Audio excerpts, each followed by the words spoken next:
What's up, blockchain? This is Nick from Truth Blitz.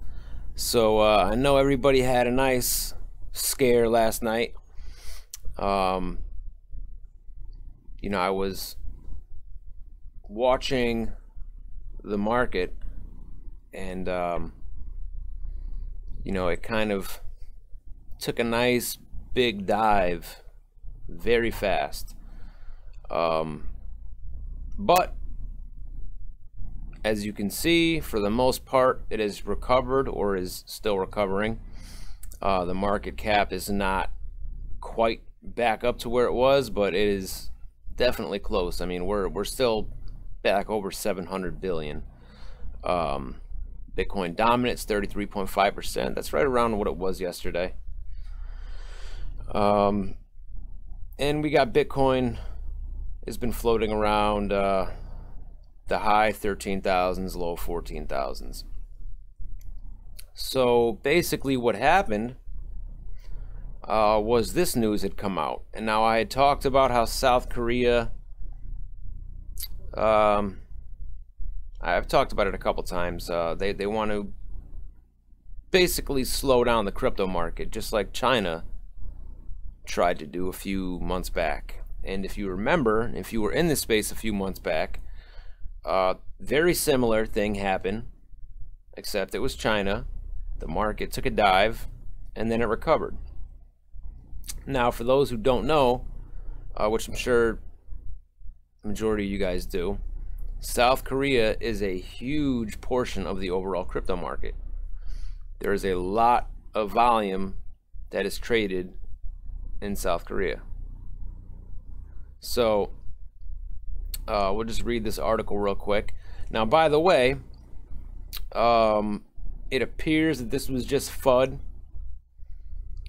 and it appears that if they were to actually be able to get a bill through to ban cryptocurrency trading in South Korea, that it would take a very long time. So this is the article. Ethereum dives as one of the world's biggest cryptocurrency markets, considers a bill to ban trading. South Korea's justice minister said the country is preparing a bill that will ban all cryptocurrency trading. Park Sang-ki told reporters, "There are great concerns regarding virtual currencies. Bitcoin tumbled more than 12% following Park's remarks before recovering. Ethereum tanked on the news and is still down 7.6% on the Coinbase exchange." So South Korea's justice minister said on Thursday that a bill is being prepared to ban all cryptocurrency trading in the country. That news is a major development for the cryptocurrency space, as South Korea is one of the biggest markets for major coins like Bitcoin and Ethereum. According to industry website Crypto Compare, more than 10% of Ethereum is traded against the South Korean won, the second largest concentration in terms of fiat currencies behind the dollar. Meanwhile, 5% of all Bitcoin are traded against the won. There are great concerns regarding virtual currencies, and Justice Ministry is basically preparing a bill to ban cryptocurrency trading through exchanges, Park Sang-ki said at a press conference, according to the ministry's press office.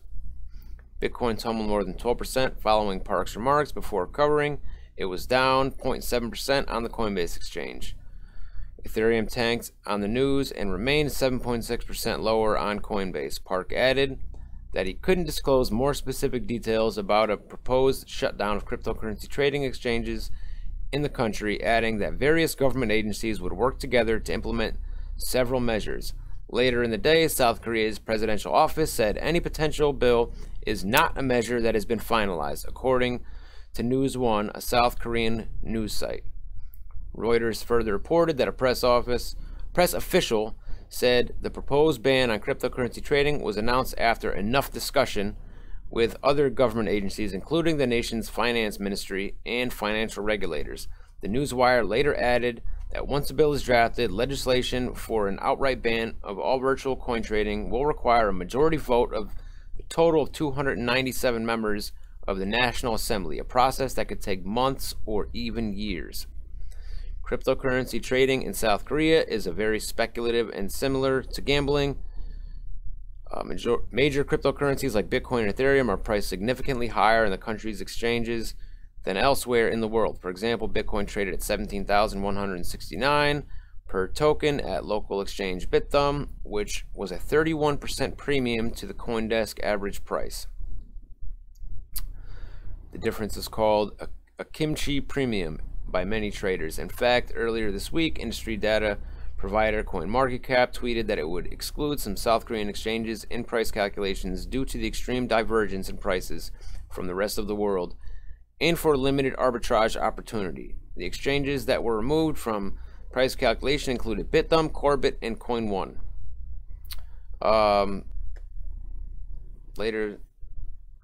Last month, South Korean Financial Services Commission said it was prohibiting cryptocurrency exchanges from issuing new trading accounts. If an exchange does not allow new accounts, the government has the ability to take action to either stop trading or shut the exchange down, the commission said in a statement.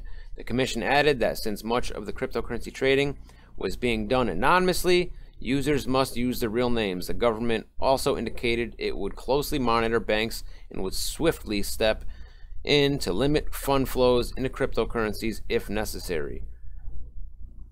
Bitcoin exposed stocks in South Korea took a major hit after the announcement. Shares of Omnitel, which has a Bitcoin remittance business, crashed 30%. Videnti shares tumbled 29.96%. Digital Optics fell 13.7%, and KPM Tech was down 5.48%. That news from the Justice Minister comes after the country's largest cryptocurrency exchanges were raided by police and tax agencies this week for alleged tax evasion. People familiar with the investigation told Reuters. All right, so basically, FUD, right? So, for all we know, this was an orchestrated plan by the South Korean government so they can kind of wrangle in the market, knock it down temporarily, and buy, because a lot of people feel that's what China did. So as you can see, though, like we said, the market is going back up. All right, we still got some red, we still got some prices that haven't fully recovered. My portfolio is still down a little bit, but for the most part, it's back up significantly from where it was last night. And for those of you in the space who are brand new, who haven't been through a large pullback like that, you probably messed your pants and wanted to throw up. All I can say is, if you're new and this was your first pullback, it's like earning your stripes. All right, do not panic sell and take a loss. Do not panic sell, period, because this is what happens. The market goes back up, and then you end up wanting to buy back in, but you got to buy back in higher than what you sold at. So this is where the term hodl came from. You just hold on for dear life. And some of us had to learn that the hard way. I've learned that the hard way in the past. You know, when I was new, I remember my first big pullback, and I panic sold, and I learned my lesson. So anyway, guys, like I said, it appears that it was just FUD. If there's going to be any major legislation or regulation out of South Korea, it's going to be a long time before it happens. So nothing to worry about. And the other thing is, this technology is decentralized. So all somebody needs to do, okay, is, you know, we have all these decentralized exchanges popping up, right? Ether Delta's been out there for a while. There were quite a few ICOs this past year, or in 2017, for decentralized exchanges. So what's going to basically happen is things will go underground. All right, trading will, if a bill like this was to be passed where cryptocurrency trading on major exchanges was shut down, people would just use decentralized exchanges. So that is the beauty of decentralization, that if a country wants to try to stop this like that or slow it down, they really can't stop it. So anyway, guys, put on some fresh drawers if you're new. Everything's okay. And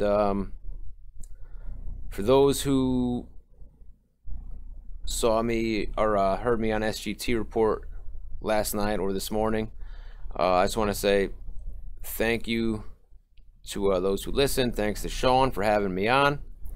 And make sure you guys go and subscribe to the Block Party Podcast official channel. The link will be down below in the description, because Crypto Blood and myself will be putting out our episodes eventually solely on that channel and not on our personal channels.